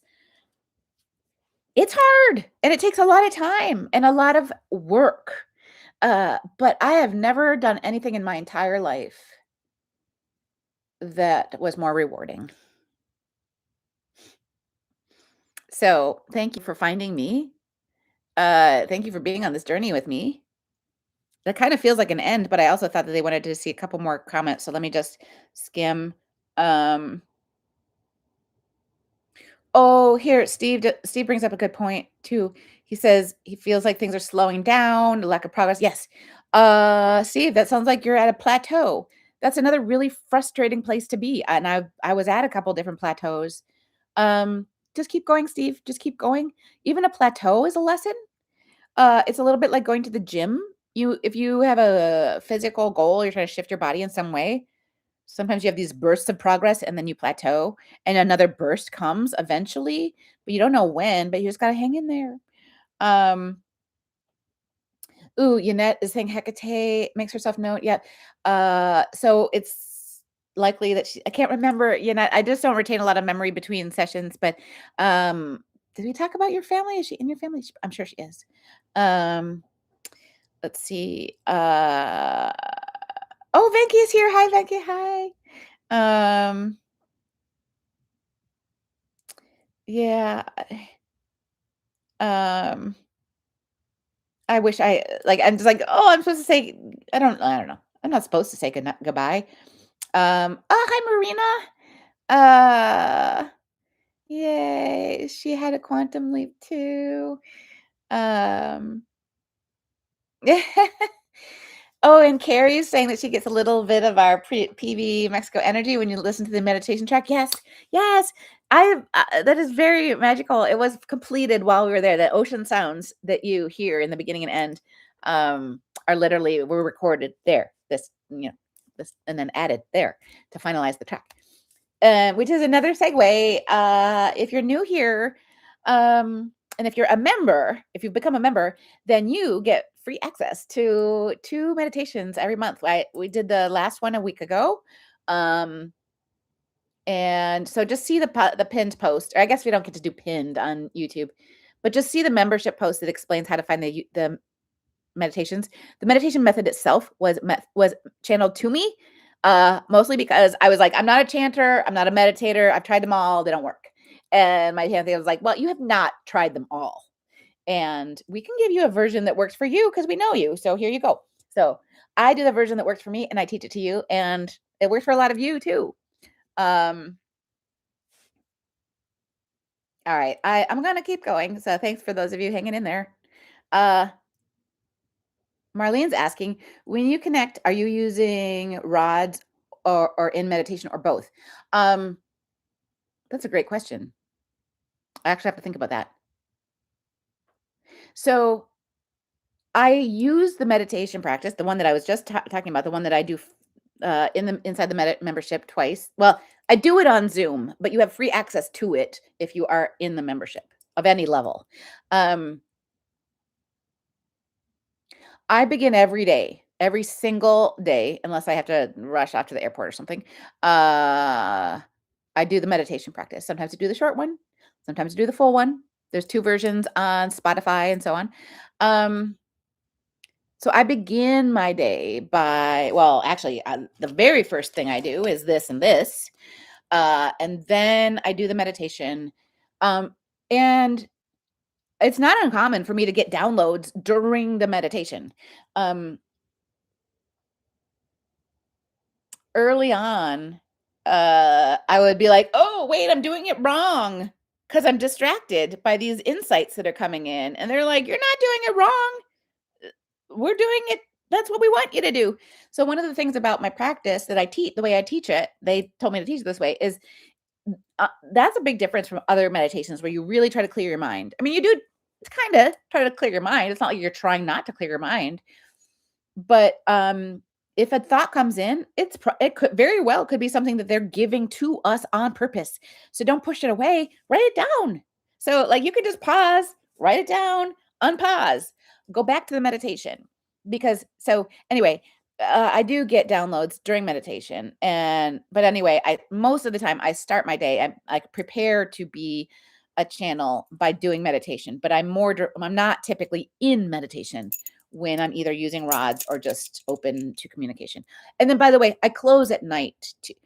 You, on the other hand, this is not your full-time job. This is my full-time job now. Every single day from morning really until I close at night. Um, I'm either doing something like this, going live, or I'm talking one-on-one with my clients, which I love doing, or I'm working on a video, or I'm writing an article for Medium, or I'm working on the in-person retreats that are coming. Oh, and I still have a few more spots left to be a founder. So this past week, I announced my upcoming 2 in-person retreats, Minneapolis and Paris, and I'm looking for 25 people to be the first 25 people to sign up in either city, and you save the most amount of money. You by using code founder, you save $200. So if you'd like to do any of this in person, join me. Minneapolis is July. That's a little bit later. You have more time to plan for that one. The one coming up sooner is May in Paris. And so if you'd like to join me, you can read about both of them by going to divinemagic.com/in-person. And yeah, if you're feeling drawn, you can use the first, because I don't know the exact count, but we're not at 25 yet. We're almost there. We're getting there. But I still have a few more of those founder savings codes left over. So check it out. All right. I think that's a no. I think we're done now. I see Deb asked about it's called Circlet. It's an opalite moonstone. It helps amplify my third eye. I have a couple of these that I use for different reasons. This is my everyday one. I have one that I use for ceremony, and I have a couple others for fun. But I always do this. Timelines. Finke is asking about timelines. How can you know if you're on the right one? The higher timeline? You are. If you're here, you're on the good, highest timeline, because that's where I'm at. The other thing to know about timelines is you're always on your highest timeline. But there's always a higher timeline available. It's kind of brain melty, but you always you just don't want to plateau. You want to keep growing. So Lauren, yeah, you have not been shoved back to old Earth. Oh yeah, US has just, yeah. I don't know. My husband this morning is like, do you know what the headline is today? Like, you're gonna go live. Do you know what the headline is today? And I'm like, yeah, I know. I'm not gonna talk about it. Who cares? I don't really mean literally who cares. I just mean that there's a lot of things that happen in the world that we are meant to listen to the words, care about a little bit.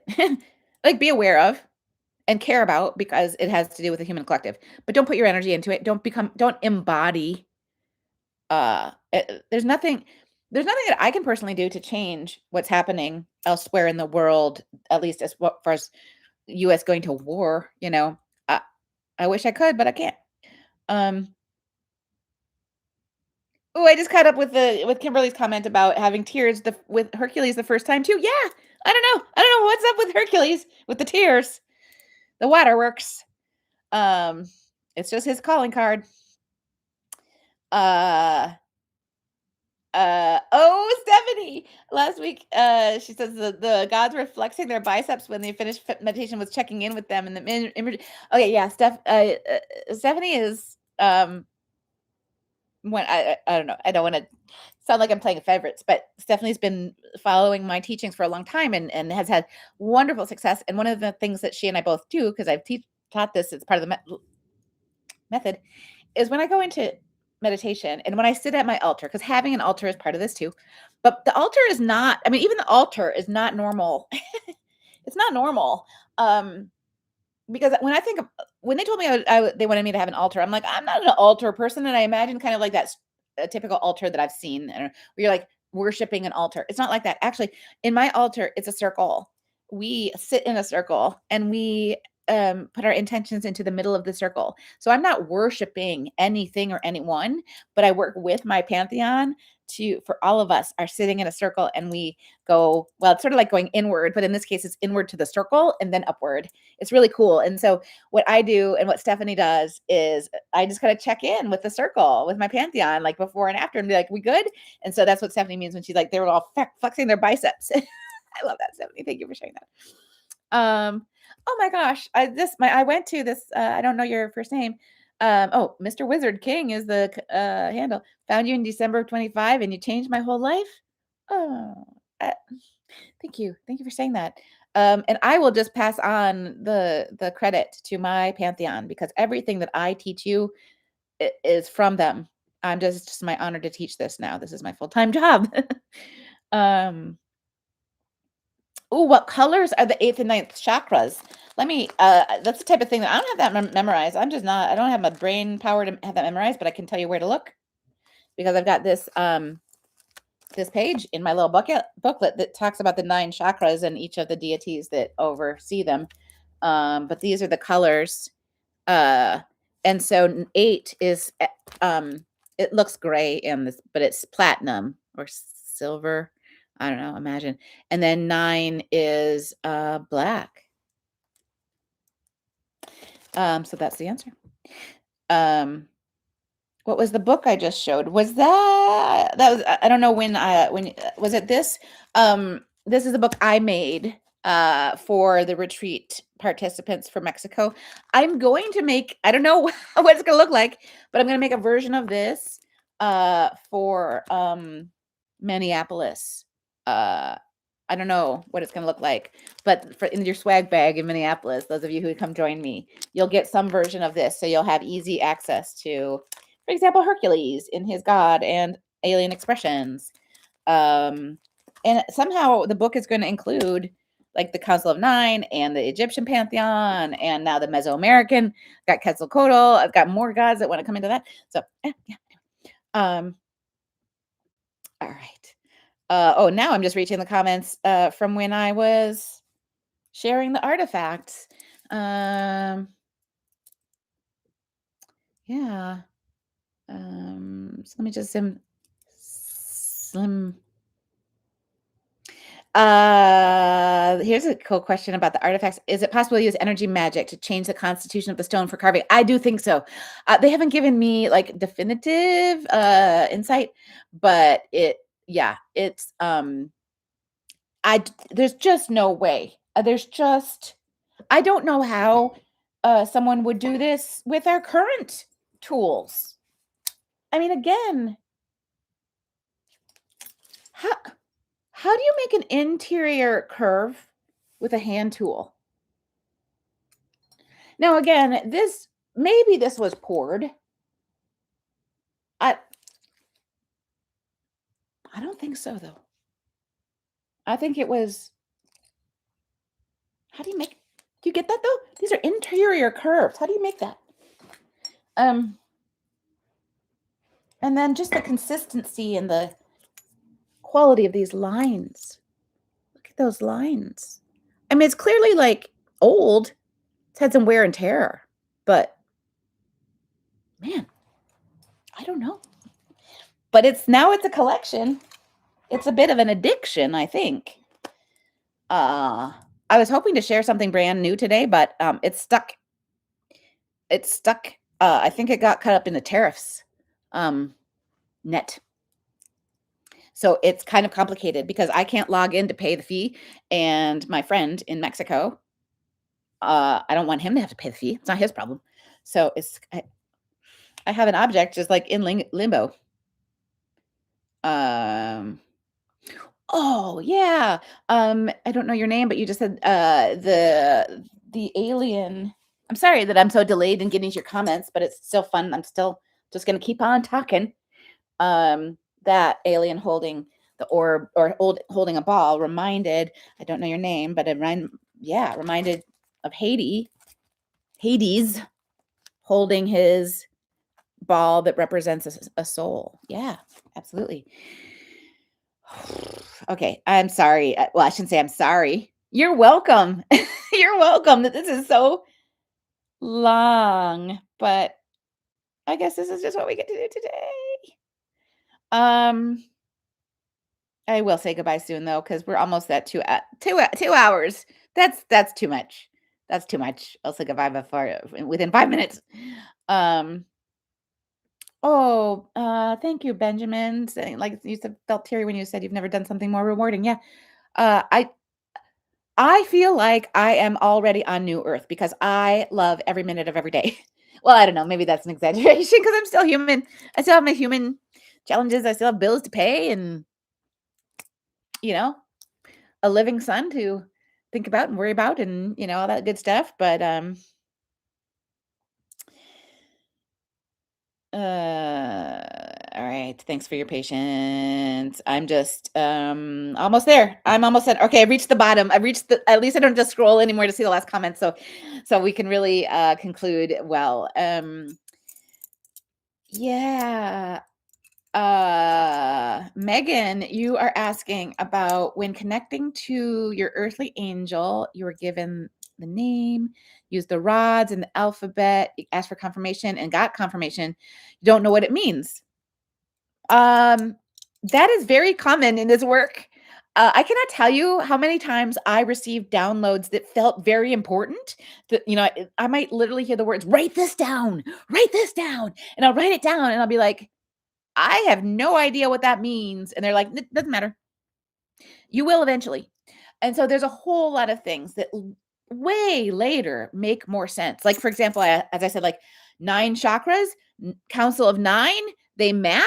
What? It took me an embarrassingly long time to figure out that relationship. So just like linear time is a very earthly construct, sometimes we get downloads out of chronological order, but eventually they make sense. So the bottom line there is just keep going, just keep going. So let me conclude with that and say, just keep going. There's a lot of things about our world right now that make us feel disheartened, disillusioned, distracted. And it's because it's distorted. There's just so much distortion out there. And so that's why if you've heard nothing in these 2 hours but this one thing, let me just say this, go inward for truth. Go inward and then upward. Don't take anything outside of yourself as fact until your heart has told you the truth, because we all have the ability to do that. We all have the ability to learn dowsing rods. We all have the ability to make interdimensional connection. And if you want more of this, stick with me because I love teaching it. It is literally the honor of my lifetime to do this work. So thank you for being here. Thank you for those of you who are already members. Thank you for those of you already signed up to join me in Minneapolis or Paris or both. A couple of you are doing both. Yay. I love teaching this. I have so much appreciation for my Pantheon. I've been working really closely with Anubis and Hades and Hecate lately, and of course Source and all of the Council of Nine and you. Thank you. I will be back on YouTube for Member Live on Monday at 2 p.m. Eastern and then Thursday at noon Eastern. I'll be on TikTok next Friday at noon Eastern. And then next Saturday that'll be our first Saturday of the month. So we'll be doing a new meditation a week from today. New meditation, our 1st of March. All right. Goodbye, everybody. Thank you so much. See you on the socials. Bye, everybody.